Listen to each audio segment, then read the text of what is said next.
Okay, so we are at a forested wetland. Now, this year and last year, these water levels, we're real close to Lake Michigan. This is off the Grand River. This was true at the last site as well. It's just way wetter than it has been historically. So it's not matching my list very well, or hard to get to. But I want to point out the habitat. This is a really nice habitat. You can see it's forested. You can kind of see that there's a creek going through here. You can see the central channel. It's hard to tell because it's all duckweed, but you can see a central channel there. Normally there'd just be a little creek there, and this would only flood in the spring. But with water levels, Lake Michigan levels as high as they are, this has obviously been flooded, so it's changing. But if you look through there, I'll just talk about a couple of the species that you would normally find in such a good forested wetland. You usually find a lot of ferns and a lot of nettles. And fortunately, we can find all these plants in other places, and a bunch of them I got in my yard, and we'll supplement from that. But this is the habitat that they should be.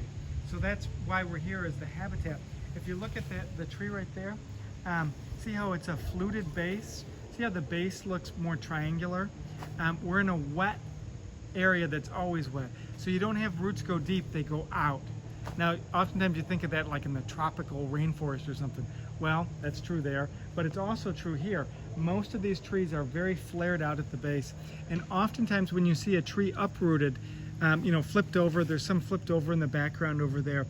That's because they have really shallow roots, and when you have a big windstorm, they flip over because they have really shallow roots. If you're in muddy soil also, it doesn't give a lot of traction, or they flip over. So this is good habitat. I don't really feel like going in that though. So let's do some of the plants that are not as good a habitat, if you will. So all along the edge here is Toxicodendron radicans. Okay, so you have to be careful. So remember, it's trifoliate. It's got the serrate, irregular serrations, and alternate.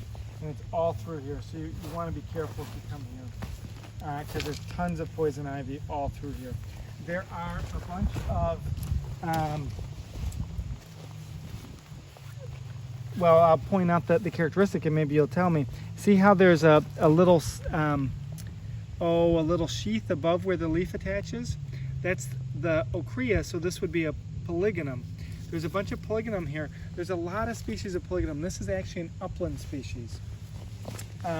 This grass here is most likely Phalaris. Remember, we saw Phalaris at Riverside Park, and wide blades, narrow pretty quick. It's a real common weedy thing everywhere. Our trees, really deeply lobed maple, so that's going to be the silver maple. There's the vine growing on the tree. You see all the hairy stuff. So again, hairy rope, don't be a dope. That's going to be usually poison ivy. There is mixed in there though, there's also Virginia creeper. The one that's really hairy is actually the poison ivy.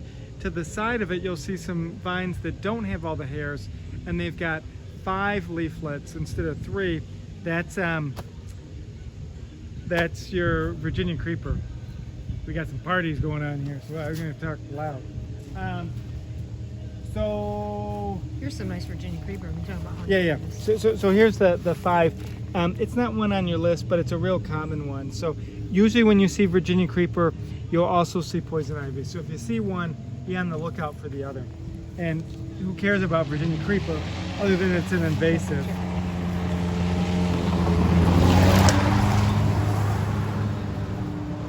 But when you see Virginia creeper,